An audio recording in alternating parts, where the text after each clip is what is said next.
OK, our first guest is very interesting and probably best known for playing a posh detective in the BBC drama series The Inspector Linley Mysteries. Now, he's recently returned to his theatrical roots to play the part of a befuddled school teacher, St. John Quatermain, in Simon Gray's Quatermain's Terms. But last year, he starred alongside Robert De Niro, Michelle Pfeiffer and Sienna Miller in modern-day magical fairy tale Stardust. Father, I lost my job, I'm sorry. Father. You lost your job? Yes, so I heard. Father, I'm sorry. Maybe Mr. Monday was right. Maybe I am deluding myself. I'm not good enough for Victoria. He said that? That's poppycock. You really want to know how it went last night? Yeah. Not good. Come on, I'm wasting my time. I'm not like Humphrey. Tristan, I can tell you that every man I ever envied when I was a boy has led an unremarkable life. So you don't fit with the popular crowd. Now, I take that as a very good omen. Please welcome Nathaniel Parker.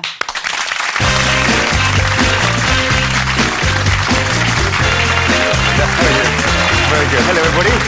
Nice to meet you all. Welcome. Now, It's very exciting. So I follow the boring slot, do I? don't be... Fantastic. So go on, then.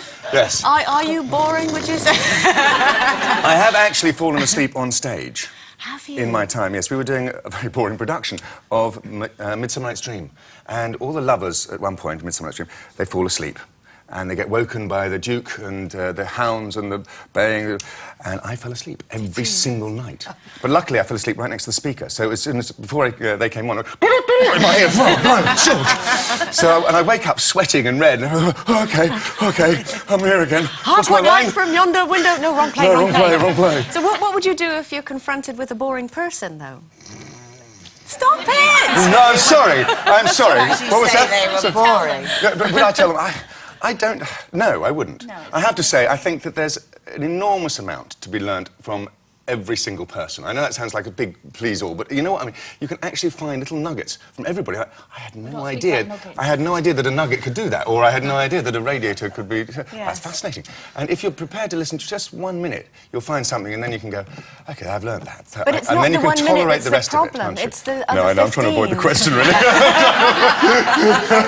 Do you get people being a little bit boring about it? I mean, for example, like your Inspector Linley Mysteries, and there must be a massive fan base. It was so popular. But do you get people who know every episode and are a bit boring like that? They do know every episode. I don't find them at all boring. No. What about you, don't they? No, I think there are some bores out there, and it's difficult to know when to draw the line, isn't it? Honestly, I mean, I don't want to be rude. I've heard you all say the same thing. You don't want to be rude to somebody and say, actually, could you stop now, please? But kids could do it, don't they? Oh, I they do. I have heard kids do it quite well, Brutal. and they just go after about 5 minutes. The worst thing about I could have kids... sworn I was being interesting, but no, not a The worst shot. thing about kids is when the kid goes up and goes, my mum says you're really boring. Oh, have you met her mother? I haven't actually come across that one yet. Yeah, but if you say so. So how's the new play going, then? Well, we opened last week in Windsor. First play I've done for 8 years. Okay. It was fine. I thought I would be terrified. It's called Quatermain's Terms, and it has Christopher Timothy in it, and a few other people who I could name, but there's a few of us. It is great fun. I got out there and I just had a complete ball, I have to say. But your character's a little bit boring, isn't he? No, Is he's he not. not? He's He's not charming. terribly popular, though. No, he is used and abused, really. He is so much a part of the furniture that you don't notice him. In fact, people don't come... When they come into the theatre, I'm already there. I'm there before the doors open. I'm sitting in my chair, being Quatermain. I'm being St. John before they even come in. And so, which is very funny. So I'm not meant to look at them, because I'm in my fourth wall business already, you know. But some of the audience are hysterical. They've come up and they've gone, excuse me, excuse me, just want to ask a question, excuse me. He's not answering, excuse me. Like this. The first ones I had the other night as well was someone came and said, gosh, isn't that lifelike? So I stayed there for another 5 seconds and I went, oh, he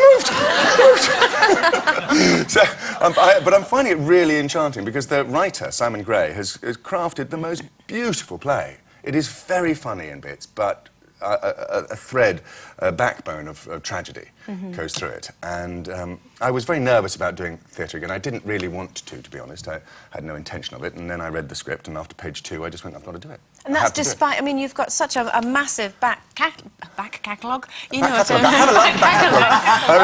such strong theatre performances. Well, to start with, I did lots of theatre in my early career, and I did Merchant of Venice with Dustin Hoffman, which took me over to Broadway. But then on Broadway, I got terrible stage fright, and I was crap, basically. I mean, for the last 3 weeks, I was really difficult to work with, I should think, because I get up there and Geraldine James would be with me. I'd say, look at her and go, you go, you say it, you say whatever it is. You know, 1,700 people out there, and I would freeze. Oh. And so I wasn't keen to come back. I've done 2 plays in the last 16 years, and both of those were short runs, and I wasn't very... But this time round, I don't even feel nervous.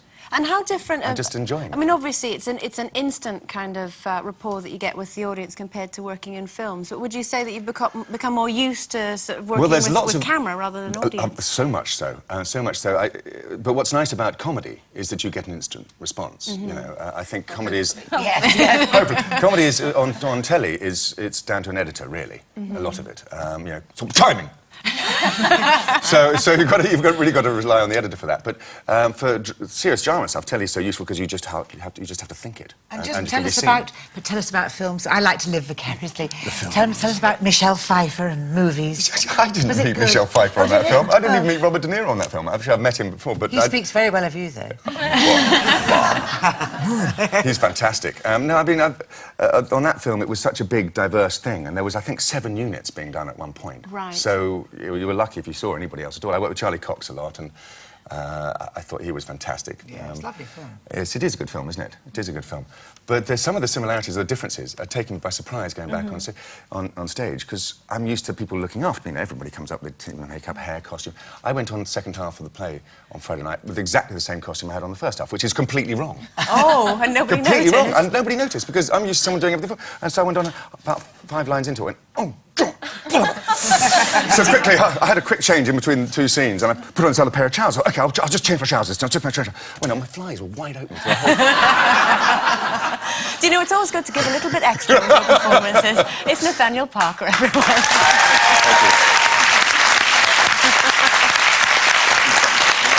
OK, don't change that channel, because when we get back, we'll be finding out which of these ladies likes to be woken up with a cock-a-doodle-doo. Back soon.